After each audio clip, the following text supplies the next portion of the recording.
here to Pittsburgh, and it was that same feeling. I'd forgotten over those 25 years just how beautiful this city is. And we saw it again this morning in the people that we met with so far. And I got to tell you, it binds us together, the people of Pittsburgh and the people of El Paso. My city is one perhaps not unlike the way some feel or traditionally have felt about Pittsburgh, where you don't know the real beauty, the real magic, the true secret of our community.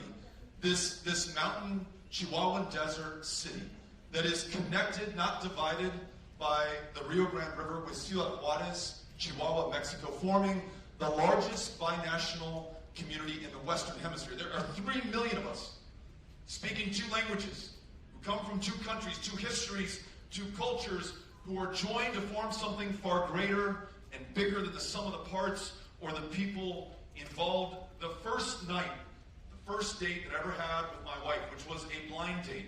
This was 15 years ago, before Tinder was invented, so we didn't have the chance to scope each other out or to swipe left or right. I took her over to Ciudad Juarez. She wasn't from El Paso. To the Kentucky Club, where the margarita was invented.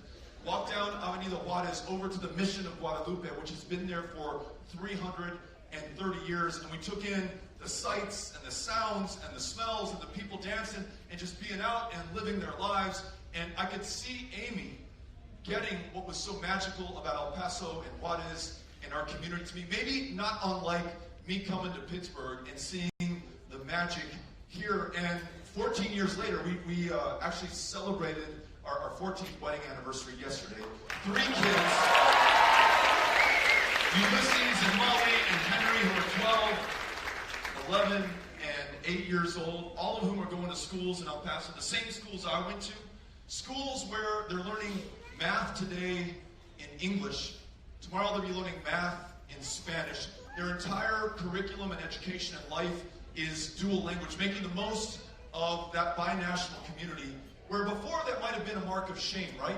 Something that we were defensive for, apologized for. If you were speaking Spanish in the halls of Mesita, the school that my son Henry goes to, you might be disciplined. Keep it up, you might be suspended. Now we celebrate this as our competitive advantage in our communities. What sets us apart?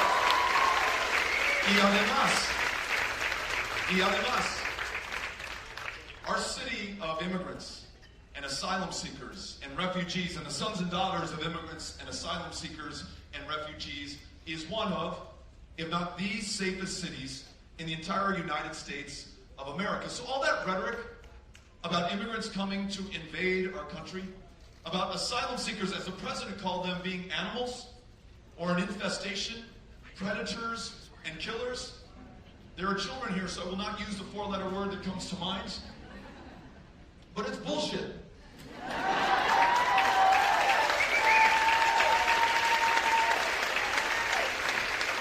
We are safe, not despite the fact that we are a city of immigrants and that we're connected to the rest of the world. We are safe because we are a city of immigrants and that we're connected to the rest of the world. Those who left their hometown, who left their country, who left their families, start anew as strangers in a strange land to do better for themselves and their kids, just like I want to do better for myself and my kids, but who were also called to do better for all of us, inspired by this idea of America. 243 years ago, we said to the world that we are all created equal. No, we've never lived up to that promise or fulfilled that potential. We've never stopped trying until perhaps now, under this administration and with this president. Because his description, I'll give you the mic in a little bit, bud. Because his description of these immigrants as an invasion, describing those who come from Mexico as rapists and predators and killers, those asylum seekers who travel from Honduras and Guatemala and El Salvador, more than 2,000 miles, much of that on foot, some of that atop a train known as the Beast or La Bestia, to arrive here as vulnerable and as defenseless as a human being can be, very often kids without their parents, who are as young as my children are. No one sets their 8-year-old daughter on a 2,000-mile journey unless there is no other choice but to send their daughter on a 2,000-mile journey. And how do we meet them? How do we welcome them? this country of immigrants and asylum seekers and refugees, under this president, we place them in cages. If they were lucky enough to show up with their parents, that mom or dad who risked their very life to bring them here was sent to the very country from which she fled in the first place. We have lost the lives of 7 children just over the course of the last year in our custody and in our care in a Border Patrol station just outside of El Paso, Texas. Kids separated from their parents, sleep on a cold concrete floor under a tin-foil blanket. This administration arguing that we shouldn't be forced to put diapers on the behinds of toddlers, that we shouldn't be forced to provide toothpaste and toothbrushes and soap and a change of clothes to those kids who are living and sleeping in their own filth. This is the wealthiest, the most powerful country on the face of the planet. And this is how we treat and how we will be judged for taking care of the most vulnerable among us. But it gets worse, and we bore the brunt of that in El Paso, Texas. This rhetoric, this language of fear and incitement and paranoia, describing people as animals to dehumanize them, that's the first step to putting them in cages and taking their lives. And then at a rally in Florida in May of this year, when the president is warning again about this invasion and asking the crowd there, what are we going to do to stop these people from coming to this country? And someone yells out, shoot them. And the entire crowd roars in laughter and in consent. And the President of the United States of America, the most powerful man in the world, he smiles and he laughs as well. On August 3rd of this year, a gunman armed with an AK-47, a weapon designed and engineered and sold to the militaries of the world because it is so devastatingly effective at killing people efficiently and effectively in as great a number as possible, drove 600 miles from Allen, Texas to El Paso, Texas. But before he did, his mom, when she learned that he'd ordered that AK-47, called the police in Allen and said, what in the hell does my son need with a weapon of war? He's not in the military. You don't need an AK-47 to hunt. You don't need it for self-defense in your home. And the police in Allen said, I'm sorry, ma'am, this is perfectly legal. Nothing we can do about it. That man listening to our president warning about an invasion drives 600 miles with that AK-47, walks into a Walmart on the Saturday before school would start that next Monday in El Paso, Texas, and opens fire on people who are buying their back-to-school supplies, on parents and grandparents who are with their kids and grandkids, kills 22 people. A 15-year-old boy who's about to start his sophomore year of high school. A 90-year-old man who was there with his 87-year-old wife. They've been married for 70 years. They have survived one another for that long and everything that life could throw at them. But they were no match with someone armed with a weapon of war, the high-impact, high-velocity rounds that were shot out of that gun, shredding everything inside of his body so he would bleed to death before anyone could get to him and help him.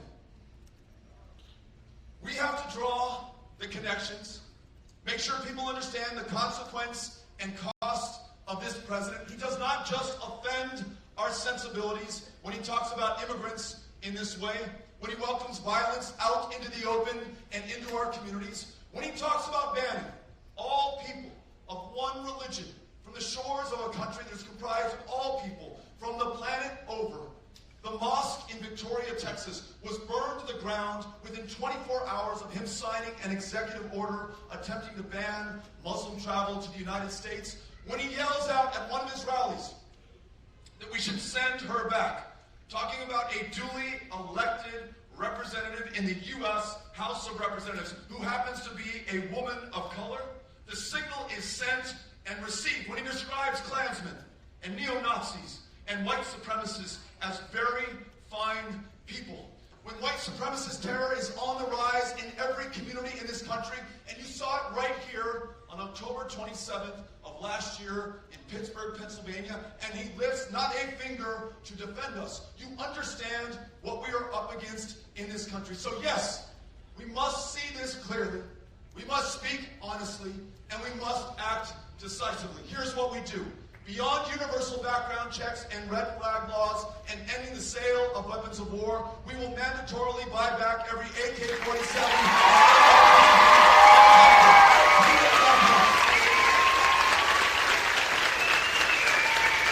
They should not, and they will not be used against one another, against our kids, against our fellow Americans. We'll also acknowledge the truth that when Christopher Wray, the director of the FBI, testifies this year before Congress, he says the majority of the domestic terror groups that he's investigating right now are of white supremacists. Hate crimes are on the rise every one of the last 3 years in this country. We are going to make it the #1 domestic law enforcement priority, and we're going to shut down those groups. Protect our fellow Americans. And to those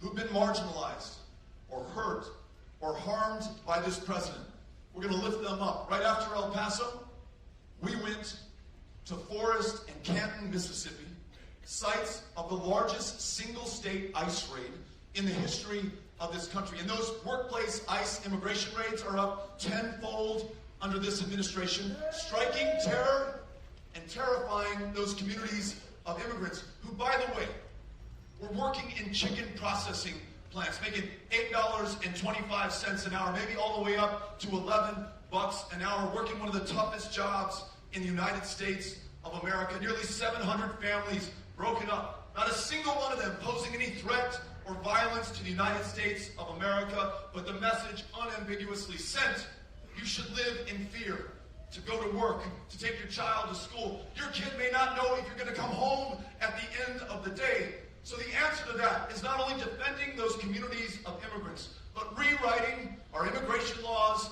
in our own image, in the image of Pittsburgh, in the image of El Paso, freeing every single dreamer from any fear of deportation by making them U.S. citizens in this, their true home country. Legalizing millions more of those who are working in those chicken processing plants, and no longer building walls or cages or persecuting and prosecuting those who are fleeing historic violence and persecution. And by the way, droughts like the one that we see in Guatemala, which was not caused by God, nor by Mother Nature, nor by the people of Guatemala, but by you and me. Our omissions, our excesses, our inaction in the face of the facts and the science and the changing climate. We gotta be there for them. And we gotta confront this challenge. Avail ourselves of this opportunity. In 1979, we knew everything we know today in the year 2019 about climate change. We understood that if this planet cooks another 1.5 degrees Celsius, the storms, the floods, the droughts, the fires that we see today that are killing thousands of people around the world will pale in comparison for what is to come. Cities like El Paso, Texas, will no longer support human life. It's warming as fast as any city in the United States of America right now. We broke every heat record on the books in the month of August in 2019. So these 10 years, which is all the scientists say that we have left, must be used to maximum advantage, to free ourselves forever from a dependence on fossil fuels, to embrace wind and solar and the high-wage, high-skill, high-value jobs that come with them, to ask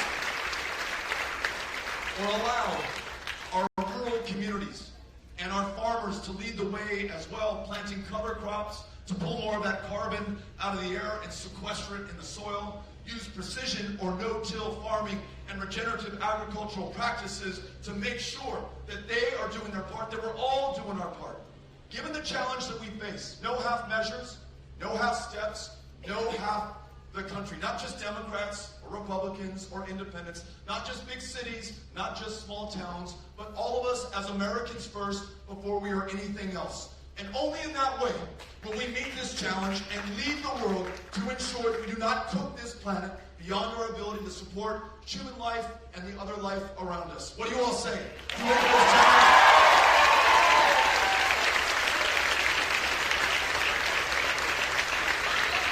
I just here earlier some of the folks I was meeting with from SEIU, and I see Savannah right over here. There's Alex in the back.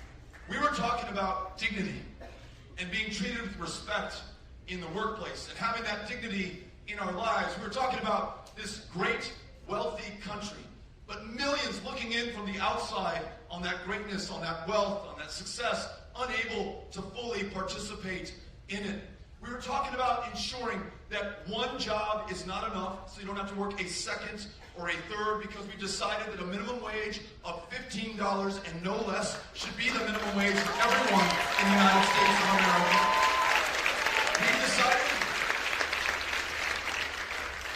that healthcare should not be a function of luck or circumstance or privilege, but it's just something that you can count on so that you're well enough to finish your education here, or to go to work, or start a business, or tour the country in a punk rock band like I did when I was 17 and 18 years old. Whatever you were placed on this planet to do, I want you to be well enough to do it. I don't want you to have to live in fear of the medical bills that James described. Though he works at the hospital here in town, he cannot afford to avail himself of the care at the hospital here in town. Not unlike the story that I heard in Charleston, South Carolina. I met a woman named Louise Brown who 50 years ago marched so that she and other women of color would be treated equal to the white men who worked in the same hospital. And I said, Louise, thank you for doing all that work. We've made such great progress. And she said, actually, no, we haven't.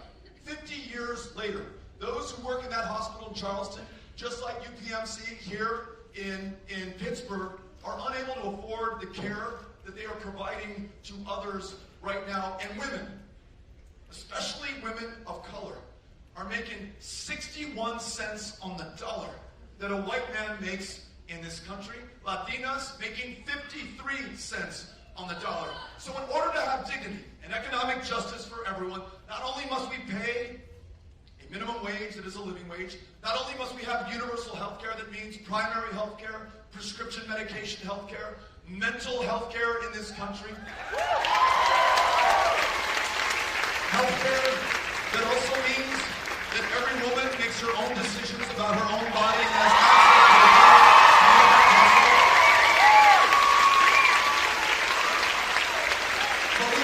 to it. But we must also end discrimination in that workplace. One of the best ways to get there is to ratify the Equal Rights Amendments of the Constitution. It is perfectly clear that everyone will be treated equally in this country. And speaking of equality and civil rights, in far too many states in this country, including in my home state of Texas, you can be fired for your sexual orientation. In my home state of Texas, 30,000 kids recently in the foster care system. Child Protective Services so underfunded, understaffed, that those kids were sleeping on top of the desks, underneath the desks, in the CPS offices at night. And yet in Texas, by law, you can be too gay to adopt one of those kids into your home. So what if we decided we were going to stand up for the full civil rights of every American and sign into law the Equality Act? So no matter who you are, you're treated with equality in this country.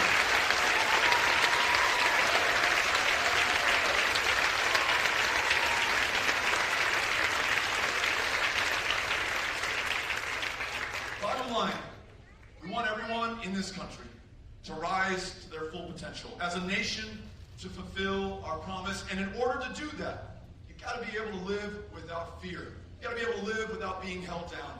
And the last thing that I will say, and Grace mentioned this in her introduction, our criminal justice system, which tonight will have 2.3 million people behind bars, the largest prison population on the face of the planet. And it's happening here in what is purportedly the world's greatest democracy. That prison population disproportionately comprised of people of color. Too many there for a non-violent drug crime like possession of marijuana, a substance that is legal in more than half the states in the union today. To do so at extraordinary cost, not just to us as taxpayers, but to that person who's been deprived of their liberty. And also understanding that it is not by accident that prison population is more black and brown than the general population in this country. A war on drugs has become a war on people. and some communities more than others. Though white Americans, black Americans will use marijuana at the same rate. Only black Americans are more likely than not to be stopped by law enforcement, to be frisked, to be patted down, to be arrested, to be incarcerated, and upon release, to be forced to check a box on every employment application form saying that they have a conviction, making it less likely that they will get the job. No longer eligible for federally supported student loans to come here to this university or to qualify for a home loan or a loan to start a small business. Their future, their options, their choices narrowed and constrained. What's the way out? Number one, let's end that war on drugs, legalize marijuana in the United States of America. Use our powers of clemency to commute the sentences of everyone who's behind bars and expunge the arrest record of anyone arrested for possession of marijuana in this country. But in addition to doing this, and ending for-profit prisons in America, ending a cash bail system in this country, we have to get to the foundational, systemic, endemic problem that we have in America, that is a problem of our very creation and helps to describe or explain why our capitalism in this country is so brutal. Because what if we acknowledge that the start date for this country is not the 4th of July, 1776, but the 20th of August, 1619.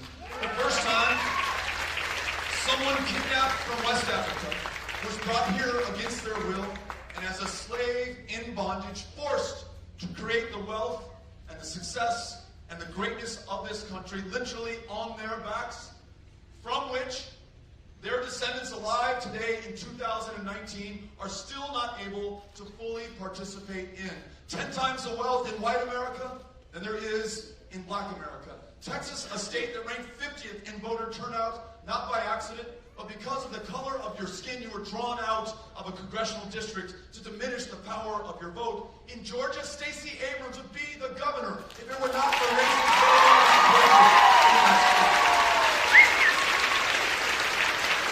a maternal mortality crisis that is 3 times as deadly for women of color in this country and in a kindergarten classroom. My home state, and this is true through much of the country, a black child is 5 times as likely to be suspended or disciplined or expelled. That 6-year-old child who was recently handcuffed and arrested for throwing a tantrum is not the exception in this country. That is the rule in this country for far too many people in this country.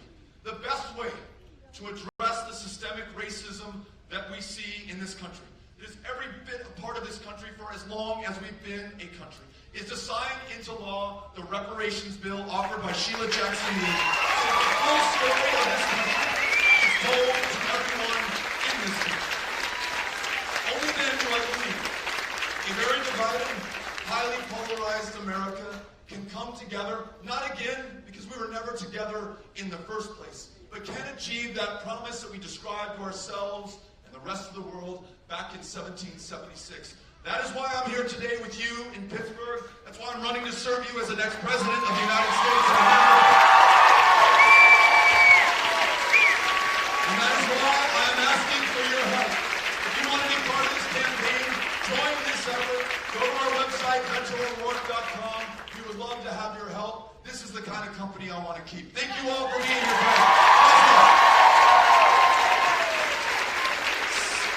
Cynthia Tano, right here.